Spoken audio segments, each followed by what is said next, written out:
បាទជំរាបសួរលោកយាយលោកតាពុកម៉ែបងប្អូនទាំងអស់ជាទីគោរពរាប់អានបាទថ្ងៃនេះខ្ញុំបាទសូមចែកជូននៅរឿងនិទាននេះរឿងមានកើតមុនពុទ្ធកាលក៏ដូចជាសម័យពុទ្ធកាលរឿងហ្នឹងមានសម្ដែងនៅក្នុងធម្មបទកថាភាគ2ហើយការចេះចាំរឿងហ្នឹងក៏នឹកឃើញដល់ការដែលទៅរៀននៅវត្តប្រាសាទគង់កម្ពុជាក្រោមសម័យនោះឯងគឺកំសត់កំរមានព្រះសង្ឃ3អង្គរួមទាំងខ្ញុំហ្នឹងបានទៅសិក្សាភាសាបាលីនៅវត្តប្រាសាទគង់ហើយការធ្វើដំណើរទៅហ្នឹងយ៉ាងកំសត់កំរអត់មានម៉ូតូអត់មានឡានអីជិះស្រួលបួលទេដើរពីផ្លូវជាតិរាប់គីឡូហើយថ្ងៃក្តៅហែងអញ្ចឹងទៅលីកេះលីហឹបមួយរៀងព្រះអង្គហ្នឹងឡើងបែកញើសពេញខ្លួនហើយក៏បានចូលទៅដល់កន្លែងមួយហ្នឹងមានគេលក់ទឹកលក់អីអញ្ចឹងទៅក៏បានទទួលទឹកនឹងឆាន់យ៉ាងរំភើយឈប់បានមួយសន្ទុះអញ្ចឹងទៅមានកម្លាំងលីវ៉ាលីនឹងតទៅទៀតទៅសុំ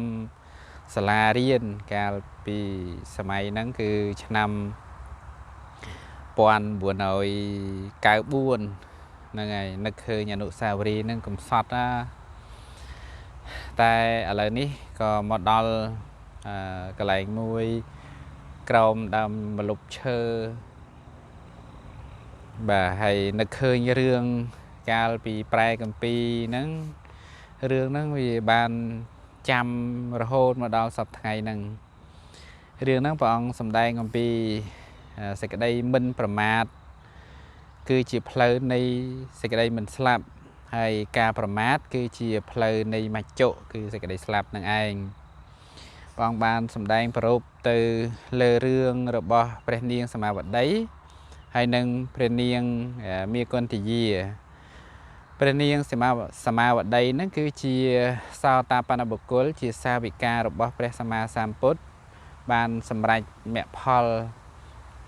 ហើយត្រូវគេដុតទាំង500នាក់នៅក្នុងប្រាសាទហើយអ្នកដុតហ្នឹងគឺនាងមាគន្ទយានឹងឯងនាងមាគន្ទយានេះគឺមានសេចក្តីខឹងក្រោធជាមួយនឹងព្រះសម្មាសម្ពុទ្ធហើយក៏បានចងគំនុំជាមួយព្រះអង្គរហូតដល់មានការជួលឲ្យមនុស្សនៅក្នុងក្រុងកោសាំពីហ្នឹងឲ្យជេរប្រមាថព្រះអង្គតទៅទៀតផងហើយរហូតដល់ព្រះអានន្ទហ្នឹងអត់ទ្រាំនឹងការជេររបស់អ្នកស្រុកអ្នកក្រុងហ្នឹងអត់បានក៏បបួលព្រះអង្គឲ្យរត់ចេញពីក្រុងកោសាំពីហ្នឹងទៅព្រះអង្គហើយព្រះសម្មាសម្ពុទ្ធសួរអានន្ទថាចុះបើទៅកន្លែងផ្សេងទៀតគេជេរចឹងទៀតហើយធ្វើម៉េចទៅអានន្ទថាទៅមកកន្លែងទៀតទៅព្រះអង្គក៏បានសម្ដែងថារឿងអធិការទាំងឡាយដែលកើតឡើងចំពោះព្រះសម្មាសម្ពុទ្ធមិនដែលលើសពី7ថ្ងៃទេអានន្ទអញ្ចឹងអ្នកចូលមានសេចក្តីអត់ទ្រាំហើយបានប្រាប់ដល់ភិក្ខុដទៃទៀតនឹងឲ្យមានការអត់ធន់នឹងរឿងហ្នឹងក៏មានសម្ដែងនៅក្នុងធម្មបទកថានៅក្នុងដែននៅក្នុងក្រុងកោសាំពីហ្នឹងហើយនិយាយពីសម័យមុនព្រះអង្គបានត្រាស់នោះមានតបោះពីព្រះអង្គហើយតបោះហ្នឹងកាលដែលមិនទាន់ទៅបួសហ្នឹងក៏ជាព្រះរាជាក្នុងកាលនោះគឺនៅមួយអង្គហ្នឹងនៅក្នុងដែនវេទតិបកៈព្រះរាជកុមារមួយអង្គហ្នឹងហើយក៏មាននាមប្រកាសហៅថាវេទតិបកៈរាជកុមារអញ្ចឹងទៅហើយមួយអង្គទៀតនោះឈ្មោះអលកបៈនៅក្នុងដែនអលកបៈហ្នឹងហើយក៏មានព្រះនាមប្រកាសថាអលកបៈរាជកុមារហ្នឹងទៅហើយបានទៅសិក្សារៀនសូត្រនៅក្នុងសំណាក់អាចារ្យទីសាប្រមោកហ្នឹងក៏ជាមួយគ្នាស្និទ្ធស្នាលជាសម្លាញ់នឹងគ្នា hay ca hộp ca chăn chờ lắm ca soi nơi à ha ấy nó có chỉ mùi cái này đó từ miền quê chùm ra hay riêng che chăm chọc nơi cầm pi trai về thái có vul từ nợ cô bình bên đó pre ri cho bảy đà nắng ban abisek nè pre ri cho ma tàng pi ong nắng ở ban tới chỉ sạch nơi không nợ cô riêng luôn chẳng từ đó từ ban soi ri hai miền mà hai xây miền tàng ri cho bọt tiệt pre chia pi ong nắng về từ bậc cả hay nâng alakapa nâng đợt cày máu có khơi mình nu đợt tây sen nè là cô nó có miên ca cha chư slap ấy chân tới có miên sẽ đây sòng về nâng thà sạt lô cướp rụp nó mình ai chlong phật rồng pi ca cha chư slap nâng bàn tê hỡi có mình ai dốt nơi đọc bo nông lô ní từ bạ là lô ní bàn lời xôm bay tại át tập hiếp để sòng qua thà chỉ luôn nắng có mình ai dốt từ bàn đá trừ cái đột trừ cái cọp nơi nông lô ní tiếng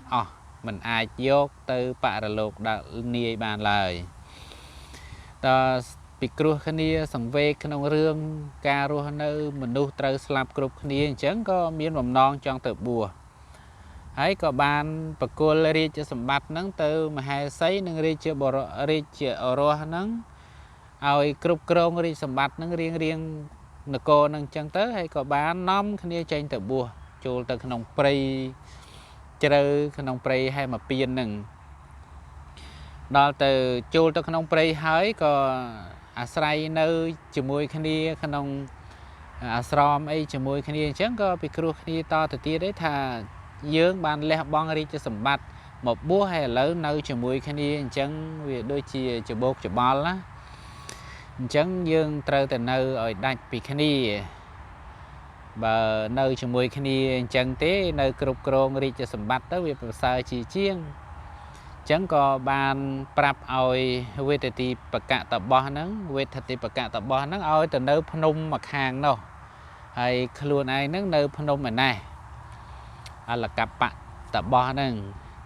hãy dương nâng đốt phơi riêng rồi ngay ở bò sọt dương nâng sầm quan thay dương ban sạch đây sóc dương miên sạch đây sóc dương nơi miên chỉ vịt rồi nơi la rồi hay cana bờ bát tế sầm quan thà nâng slap riêng luôn thôi chẳng tới có về thì bậc cả tập bò nắng ban từ nơi phnom mặc hàng nơi tiệt tử hay là các bạn tập bò nó còn nơi phnom nắng riêng rồi cả là khai nắng ban đột phơi chỉ sành nhà sầm quan thà dương miên sạch đây sọc dương nơi miên chỉ vịt chẳng á na đào từ cày màu tiết về thì bậc cả tập bò nó có ban thưa mò nạ cao từ hay đôi ẩm nai này cả bùa nắng cả chầm ran sal phi venia sập cột nắng có ban tới chia đai này tê và đà ri tê và ri nâng miền vua sạ đợt thống đôi ẩm nai bon pol này cả bùa nắng á nâng này chẳng tới là cặp bạn tập bò nó có sầm qua đăng tha sầm lanh như bò luôn nó ban thưa mò nạ cao lái nó còn nơi ta mà chia sài rồi bò phong nâng chân từ đi dây ông pi tê và đi nâng có nực hơi sầm lanh như bò luôn có picharana tha sầm lanh nâng miên sạch đây sọc giang na đá tục giang na đá có rồi mờ tới có khơi tha tập bò chia sầm lanh nắng miên sạch đây tục lùm ba riêng kha hãy có khai luôn thuê chia bò rò nắng máu thoai bằng cung tập bò là cặp bạn nâng hãy có ban xa xua pi sạch đây tục lùm ba rồi có ca và predator sọc xua lại giang na chấn tập bò tha tê mình sợ chỉ sọc xua của màn đấy vì vừa miền nằm đây nó về che ta màu rồng khan về màu chu màu chai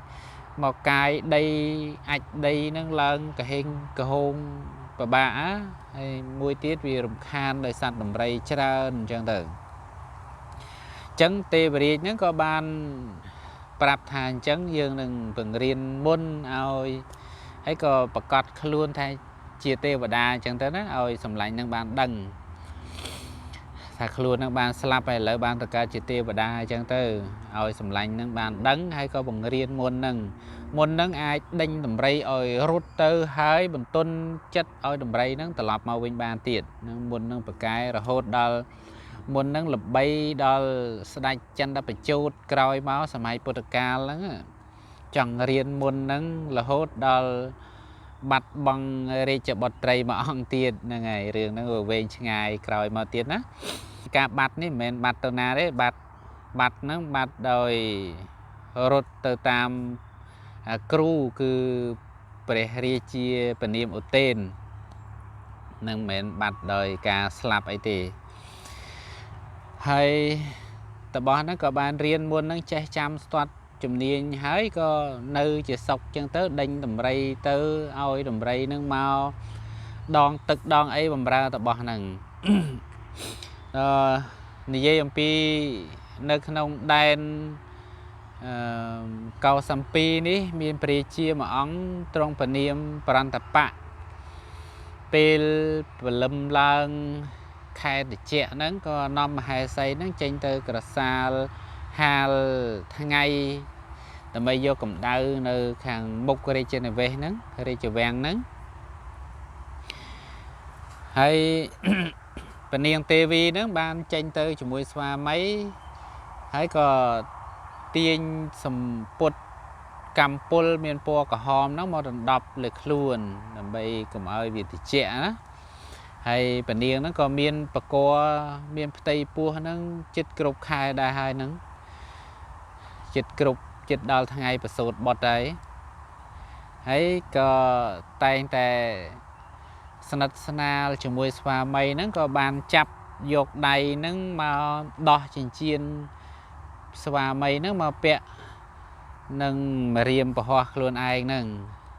ហើយពេលនោះមានសត្វស្លាបហៅថាសត្វស្លាបហ្នឹងមានរាងធំដូចជាសត្វដំរីហ្នឹងហើយមានកម្លាំងខ្លាំងស្មើនឹងដំរី6ខ្លាំងសត្វហ្នឹងធំពេលឃើញពនាងទេវីនឹងអង្គុយហាលថ្ងៃក្របដណ្ដប់សម្ពុតកម្មពលអញ្ចឹងសម្គាល់ថាសាច់ដុំសាច់អញ្ចឹងណាក៏តដាងស្លាបសំកាំងស្លាបនៅពីលើមេឃនោះសម្គាល់ថាសាច់ហើយក៏ស្ទុះមកវេវមកឆាបយកសាច់ដែលខ្លួនឯងសម្គាល់ហ្នឹងចាប់យកពនាងទេវីហ្នឹងទៅក្នុងកញ្ញាំជើងរបស់ខ្លួនឯងអញ្ចឹងព្រះជាភ័យស្លុតរត់ប្រះអាយុចោលពនាងហ្នឹងទោះជានៅក៏មិនអាចជួយបានក៏ភ័យពេកក៏រត់អញ្ចឹងទៅបាក់សីហ្នឹងក៏វាឆាបយកពនាងហ្នឹងហោះចេញទៅវាចូលទៅកាន់ព្រៃជ្រៅដើម្បីរកកន្លែងណាដែលវាផុតពីមនុស្សផុតពីការតាមរំខានវាអញ្ចឹងណាវាទៅដល់ដើមឈើធំមួយនោះក៏វាដាក់ពនាងហ្នឹងចុះហើយវាតែងតែកលេចមើលទៅខាងក្រោយជាធម្មតារបស់សត្វស្លាបសត្វបក្សីសំបីឥន្ទ្រីហ្នឹងដែលវាឆាបបានរបស់ហើយបានសាច់បានត្រីអីហើយវាតែងតែងាកមកខាងក្រោយក្រែងលោមាននរណាតាមមានសត្វដតីណាតាមដណ្ដើមចំណីរបស់វា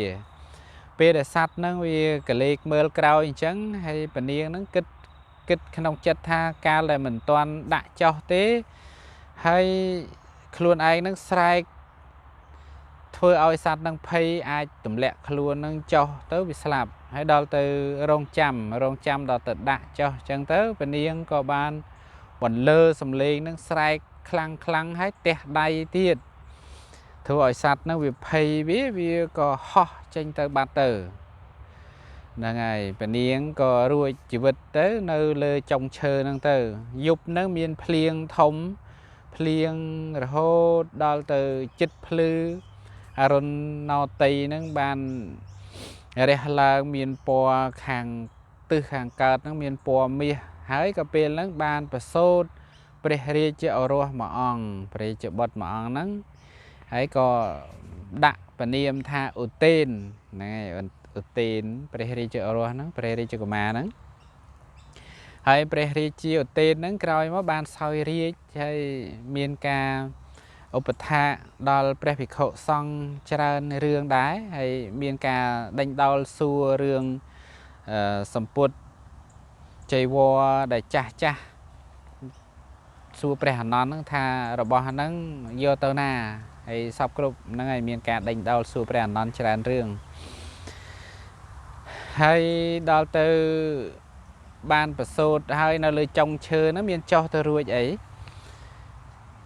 ពេលហ្នឹងក៏តបោះហ្នឹងឈ្មោះអលកបៈតបោះហ្នឹងបាន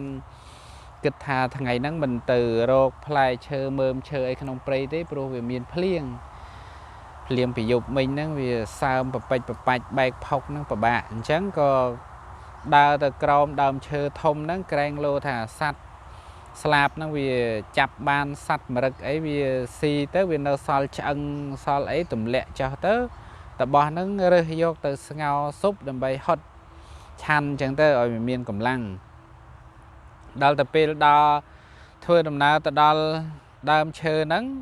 ស្រាប់តែឮសូរសំឡេងទារកហ្នឹងយំនៅលើចុងឈើក៏គិតថាអីចម្លែកមិនក៏មានសំឡេង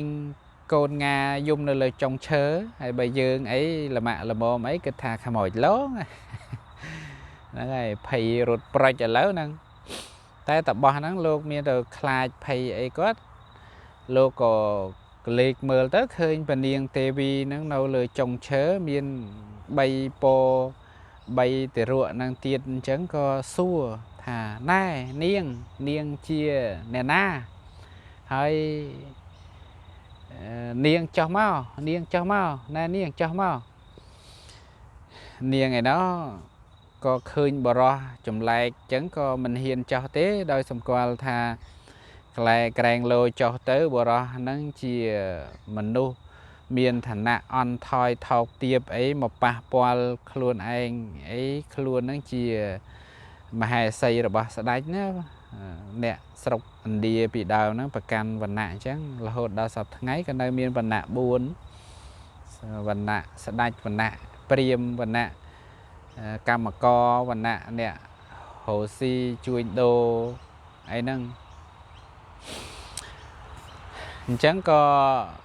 តបោះហ្នឹងថាយើងក៏ជាស្ដេចដែរតែយើងចេញមកបួសដែលនិយាយគ្នាត្រូវអញ្ចឹងទៅក៏តបោះហ្នឹងបានឡើងទៅកាច់មេឃឈើឆ្កាផ្លូវហ្នឹងនាំពនាងនិងទារកហ្នឹងចុះមកក្រោមមកហើយក៏នាំទៅកាន់អាស្រមរបស់ខ្លួនឯងហ្នឹងទៅនឹងហើយតបោះជាមួយនឹងទេវីមហេសីរបស់ព្រះជាស្អាតអញ្ចឹងជាមើលមានរឿងអីតទៅទៀតចាំស្ដាប់ទាំងអស់គ្នាហើយរាជកុមារហ្នឹងបានវិលទៅនគរហ្នឹងដោយរបៀបណាហើយបានសោយរាជហ្នឹងដោយរបៀបណាអញ្ចឹងចាំស្ដាប់តទៅទៀតអញ្ចឹងសូមស្លេះតែប៉ុណ្ណឹងសិនសូមអរគុណសូមជម្រាបលាបាទ